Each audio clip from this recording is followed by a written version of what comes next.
खबर शामिल कहते हैं दीपालपुर से। दीपालपुर कचेरी की खातून एडवोकेट नाबिया अशरफ ने 91 न्यूज़ से गुफ्तगू करते हुए कहा कि मैं एक बापर्दा खातून हूँ। मुझे कचेरी में इस वक्त तशद्दुद का निशाना बनाया गया जब कोर्ट में पेश होने के लिए जा रही थी।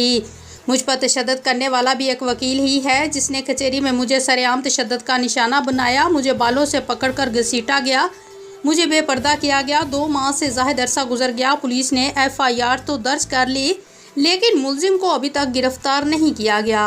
मेरे साथ सख्त ज्यादती हुई। मेरी DPO फैसल गुलजार RPO साहिवाल से अपील है कि मुलजिम को फौरी गिरफ्तार करके मुझे इंसाफ फराहम किया जाए। मजीद जानते हैं। अस्सलाम वालेकुम नाज़रीन, आप देख रहे हैं 91 न्यूज़ और मैं हूं निशिन भट्टो। आज इस वक्त मैं मौजूद हूं तहसील कोर्ट दीपालपुर में, जहां एक वकील खतून पर तशद्दुद किया गया और तशद्दुद करने वाला भी एक वकील ही था। पुलिस की तरफ से FIR तो दर्ज कर ली गई मगर इस पर कोई कार्रवाई, कोई एक्शन हुआ या नहीं, ये जानते हैं मैडम नाबिया अशरफ एडवोकेट की ज़बानी। जी मैडम। मैं एक बापर्दा खातून दीपालपुर कोर्ट्स में बतौर वकील प्रैक्टिस कर रही हूँ अरसा 6 साल से।